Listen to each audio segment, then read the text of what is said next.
This is Matthew chapter 12, verse 43. And it reads, "When the unclean spirit is gone out of a man, he walketh through dry places, seeking rest, and findeth none. And he said, I will return into mine house from whence I came out. And when he is come, he findeth it empty, swept and garnished. Then goeth he, and taketh with himself 7 other spirits more wicked than himself.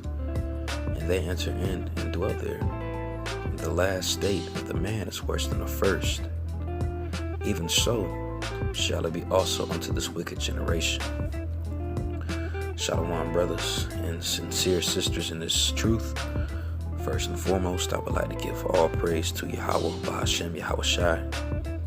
I'd like to give double honors to the apostles and the elders of Great Millstone that rule well.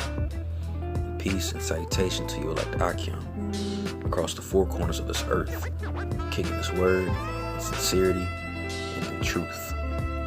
The brother Sha'ar from the Great Millstone Dallas camp, and the apostle Ramla did a great lesson going into how Satan is trying to sift us like wheat. So I guess you can call this a response to it. Of course, it's not gonna be nearly as good as how he did it, But Lord willing, it's edifying. I'm just gonna bring out a few different scriptures, just going into this as well, because he brought up a lot of good points, and he had made a bunch of statements talking about how we're all going through this, and we are. That's if the spirit of Yahweh Bashem Yahushua is dealing with you. Satan's gonna try to mess with you. He's gonna try to get you out of this thing. Like he had brought out in 1 Peter the 5th chapter, he's gonna come to you seeking whom he may devour. Okay, and that's happening right now. That's why you got a lot of these cats falling out, bugging out right now, because they can't take the heat. But the scriptures talk about gold being tried through the fire. Of course, you're gonna be afflicted physically, but a lot of this affliction goes to a lot of stuff that might happen to you mentally as well. Them demons will try to attack. They know your weaknesses. They know everything about you. And they're going to try to attack those weak points to try to get you, to try to sift you out, like he had tried to sift out Peter. He even tried tormenting Yahushai, and Yahushai's, our Lord, So if he tormented our Lord, why wouldn't he try to come at you? He came at Job. So that just goes to show you that with him messing with those, man, of course he's going to try to mess with us. Our job is to endure through it. All right? Because he's going to try to come at you every way he can get you, mess with you mentally, have you think of some outrageous things, just crazy thoughts might pop in your head, man. But that's because he knows you more than you know your damn self. All right? But I'm going to read Matthew chapter 12, verse 43. And it reads, "When the unclean spirit is gone out of a man, he walketh through dry places, seeking rest, and findeth none." So when you enter into this truth, when you start putting away the old man, Salakia, that unclean spirit, which is a demon that was in you at first, that it might have been a weed demon, whatever that demon was, it leaves, because of course it's a cleanse. You put off the old flesh and you put on the new, which is that word, that new man. Okay, and with that righteousness dwelling in your body, the unclean spirit leaves because it can't take it. All right, and he walketh through dry places, seeking rest, and findeth none. So this demon's going everywhere, trying to create mischief wherever he goes, but he can't find no rest. So what does that demon do? Like it says in verse 44, he goes right back. All right, and then he said, "I will return into mine house from when I came out." Okay, so it might be a year, 2 years, 3 years, maybe even 4, and you might be on fire doing your thing. You might not have certain urges that you've had before the truth, or whatever the case might be. That demon could try to fuck with you that was with you before. He could just come back out of nowhere, have you thinking crazy thoughts like I mentioned before. Have you acting different, you know what I'm saying? Start getting irritated at shit, just whatever the case might be. That demon and try to came back and is trying to sift you. All right. Then he said, "I will return into mine house from when I came out. And when he is come, he findeth it empty." And when that demon comes back, he does find it empty, because it's swept, it's cleaned from all that gunk, all that nasty stuff that was there, all that old nigga juice was gone. It's a clean house because, the Lord refers to our bodies as being homes. So when that demon tries to come back and sees it, everything is clean, you know? So as I continue, it says, then he said, I will return unto mine house from whence I came out. And when he is come, he findeth it empty, swept and garnished, Then goeth he and take with himself 7 other spirits more wicked than himself. So he's trying to come back. And to make it even dirtier, it's because it's so clean, it's so righteous in there, he tries to bring back his partners with him. Like I mentioned in the sit down I did before, and it talks about those 7 other demons being worse than himself.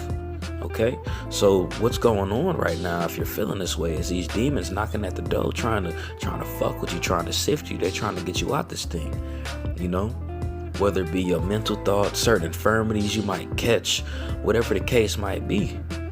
Whatever the case might be, man, they're gonna try to take you out the game, bro, because our adversary is coming seeking whom he may devour. Okay, it might come in the spirit of an Edomite, because that's Satan's seed anyway. Might come to Satan's people anyway. Might come in the spirit of an Edomite at your job to mess with you, and it might make you want to try to get carnal in that motherfucker and lose your job. There's multiple examples, But it says, then goeth he and taketh with himself 7 other spirits more wicked than himself, and they enter in and dwell there. And the last state of the man is worse than the first. So when those demons come and you succumb to those demons, it talks about your last state being worse than the first before. So you gonna be a demon times to the 3rd power, times 7. Whatever, however you might bug out, is happening, and we're witnessing it in Israel within itself. Jake's bugging out left and right because they can't take the heat. That's why that prayer is so important. Getting into these scriptures, doing your lessons, It says, even so shall it be also unto this wicked generation. So this generation is wicked. All the vibrations that's getting pushed out here pushes Satanism, okay? So with us living in this wicked generation, this wicked environment, those demons are going to be so much more intense to want to fuck with you and make you like these people that you see out here. Okay? These demons don't want you in the spirit, man. Ultimately, this is part of our test. Being here, part of our punishment. Being under the hand of our oppressors and having these demons messing with us, man. Part of our punishment, man. But we got to endure. That's why the scriptures say, he that endureth to the end, same shall be saved. You're not only just enduring through the affliction, through captivity, which that's a huge part of the endurance, but you also got to endure through the afflictions that you catch. And a lot of them is them demons trying to mess with you. Okay? Your health, a lot of things, man. That's why it's so important for us to endure, so as to for us to overcome, for us to persevere. All right, I got one more scripture I'm gonna pull up, and it's in the book of 2 Corinthians, chapter 12, verse 7. Like Apostle Ramla brought out, like we're not the only ones going through it. If you feel this way, like this is happening through the body right now, and if you've been in this thing longer, it's been happening to you for a long time. For us younger brothers, we only been in this thing for a second, and we're just now experiencing this, so this is something that's new. But for brothers that's been in this truth for longer, like the apostles and the elders, it's stuff that they've been going through. It's nothing new. It's just, again, part of that endurance. This shit fucking sucks, man, but, we gotta go through it. This is what makes you better. This is gold being tried through the fire. This shows us that we're not fool's gold and that we're actually the real gold, the real stuff. You put it through that fire to purge out all the infirmities in it, all the stuff that doesn't need to be there. And after you take that gold out of that fire, it ends up being true gold.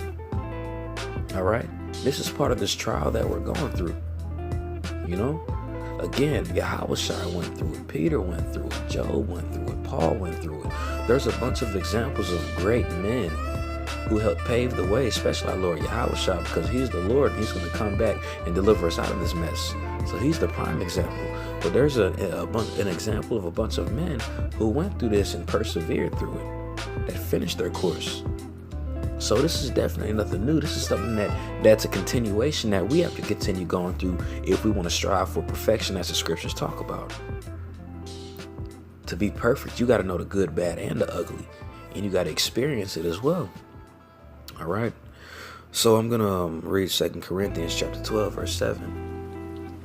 And it reads, "At least I should be exalted above measure through the abundance of the revelations." Okay, because, Paul didn't had a number of revelations, There was given to me a thorn in the flesh, the messenger of Satan to buffet me. Let's go to this word buffet really quick.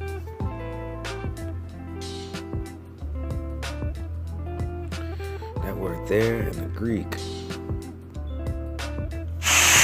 Strong's G 2852, kalafizo. And when you go into that word, it means to strike with the fist, give one a blow with the fist. Okay, and that's what Satan is trying to do. He's trying to strike us with the fist so we can fall down and not get back up ultimately. That's why the scriptures consider this being a fight. Not only are we fighting our enemies, which our enemy is ran through Satan anyway. Satan is in these people, the spirit of Satan. That's why they act the way they do. But it's not only a physical fight. It's mainly a spiritual fight. That's why the scriptures say, "For we wrestle not against flesh and blood." Okay, principalities. And that's what's going on. That's what we're fighting against. And he's striking you with the fist. Whenever you grow in the spirit, he starts messing with you more in your head. All right, and that's what Paul's talking about. He's saying, "At least I should be exalted above." So I'll just read it. "At least I should be exalted above measure through the abundance of the revelations.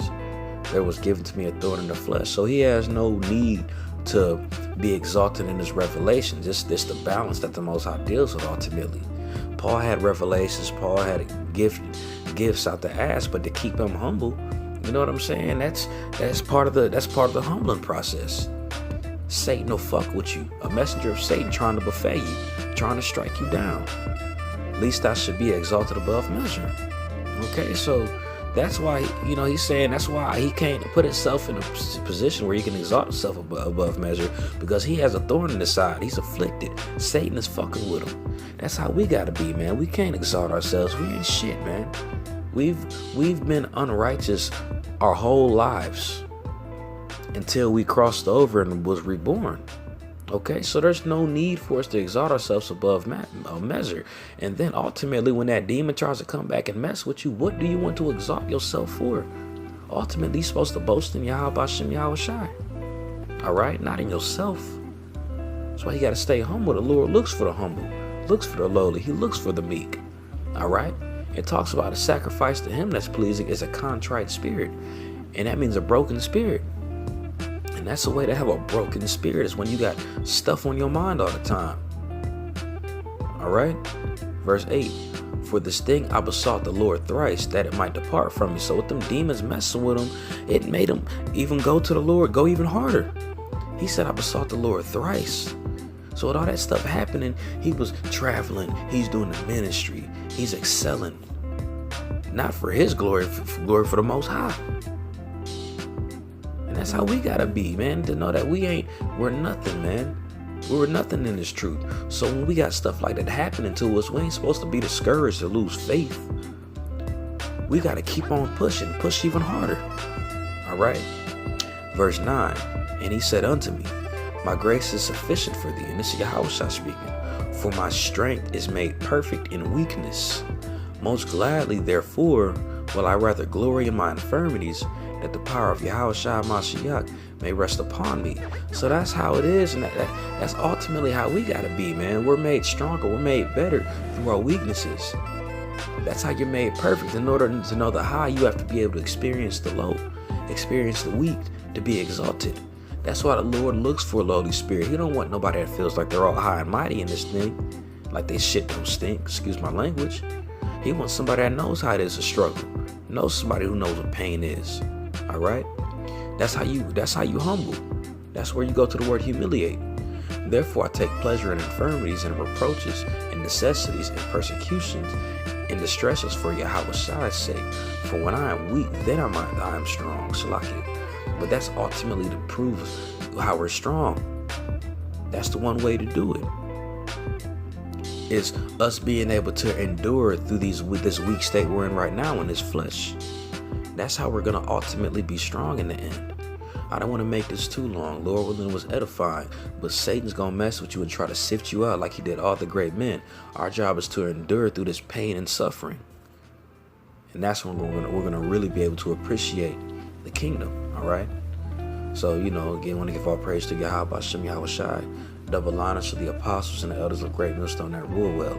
Peace and salutation to you like Akia. I'm kicking this word in sincerity and truth. Man up and shalom.